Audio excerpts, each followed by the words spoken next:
হবে ভাই খাওয়া দাওয়া দাওয়া। শিয়ালের হুক্কা হুয়া ডাক। ঝোপের আড়াল থেকে হঠাৎ বের হলো সে ভাই, নাকটা উঁচিয়ে বলে এমন সুবাস কোথাও নাই। হাওয়াতে ভাসছে কার গরম গরম ঘ্রাণ, খিদের চোটে শিয়াল মিনার উচ্চাটন নাচ প্রাণ। হঠাৎ দেখে বনের মাঝে শালপাতাতে চড়ে একখান তপ্ত সিঙ্গারা হাসছে হেলে দুলে। ওরে মোচমচে তিন কোনা সিঙ্গারা দেখে শিয়াল মিনা পুরো দিশে হারা। হেইয়া হো হুয়া হুহা, আজ হবে জম্পেশ এক ভুরি ভোজ, বনের মাঝে এমন মজা মেলে না তো রোজ। সিঙ্গারা ও সিঙ্গারা তুই যে আমার জান, তোর জন্য গাইতে পারি জঙ্গল বুকে গান। সিঙ্গারা ও সিঙ্গারা তুই যে আমার জান, তোর জন্য গাইতে পারি জঙ্গল বুকে গান।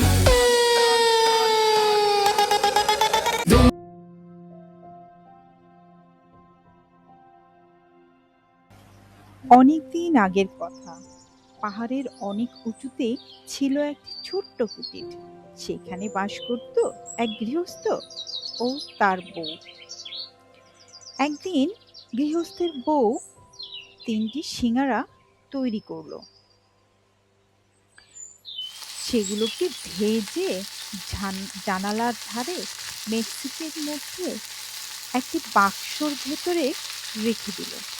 তিনটি সিঙ্গারার মধ্যে ছোটটি ছিল খুব চালাক।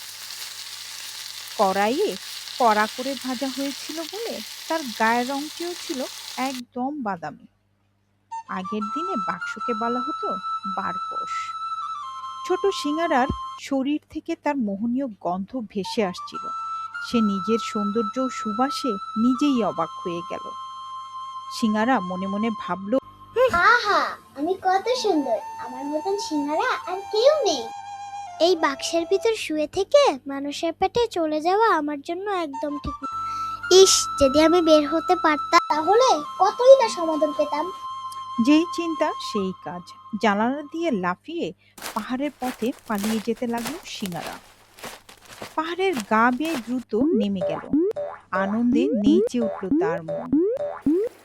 পাহাড়ের পাদদেশে আঁকাবাঁকা পথ দিয়ে খানিকটা এগোলো সে সামনে। পড়ল একটি ছোট নদী। নদীর ওপারে যাওয়ার কৌশল ভাবছিল। তখন তার পাশ দিয়ে দৌড়ে যাচ্ছিল দুটো শিয়াল। সিংহারা ভাবলো ওকে জিজ্ঞাসা করা যাক না নদী পারাপারের কথা। আগু পিছু না ভেবেই সিংহারা ডেকে বসলো, একটু শুনবেন, আমি নদীর ওপারে যেতে চাই। ধূর্ত শিয়াল খানিকটা কেশে পুরোপুরি ভালো মানুষের মতো ভাব দেখালো। তারপর ভেবেচিন্তে বলল, এই অবেলায় কিভাবে যাবে ওই পারে? তবে তুমি যদি চাও আমি তোমাকে পার করে দিতে পারি। সিংহেরা কি যেন একটু ভাবলো, তারপর বলল, আমি তো যেতেই চাই, তবে ভাই কোনো বিপদ হবে না তো?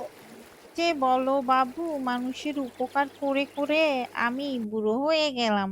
তুমি চাও তো এখনই পার করে দেই তোমাকে। কথায় রাজি হয়ে গেল সিংহারা। বসলো গিয়ে শিয়ালের পিঠের উপরে। নদী পথে পাড়ি জমালো তার। কিছু দূর গিয়ে শিয়াল তার শরীরের খানিকটা ডুবিয়ে দিল। সিঙ্গারাকে বলল, বন্ধু, তুমি আমার ঘাড়ে এসে বসো, এখানে খুব বেশ। শিয়ালের কথায় সিঙ্গারা গিয়ে ঘাড়ের উপরে বসলো। ভাবলো বাঁচা গেল। কিছু দূর গিয়ে শিয়াল আবার তার শরীর ও ঘাড় দুটোই পানিতে ডুবিয়ে দিল। বলল, ভাই, এখানে অনেক বেশি পানি। দুষ্টু হাসি হাসলো শিয়াল। সিংহারা বলল, ঠিক আছে ভাই, আপনি যখন বলছেন। সিংহারা শিয়ালের ঘাড়ের উপর থেকে মাথার উপরে গিয়ে বসলো।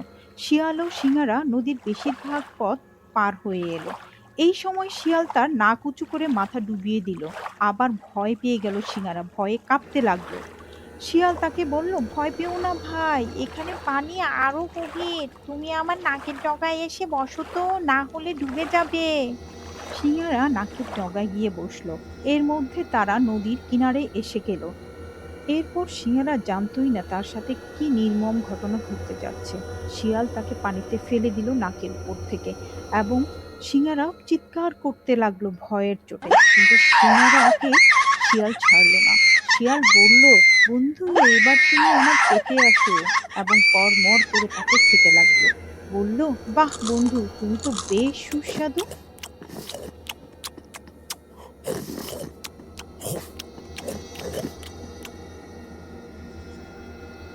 পেট ভরে খেয়ে শিয়াল নদীর ধারে একটি বড় পাথরের উপর বসে এবং নদীর কিনারায় এসে সিংহারার আর কোনো চিহ্ন পাওয়া গেল না। আসল কথা হচ্ছে, চাটুকারের কথায় পড়লে এভাবেই মরতে হয়। এরপর দুষ্টু শিয়াল আবার ফোন দিয়ে আটতে লাগলো, কাকে ঠকানো যায়।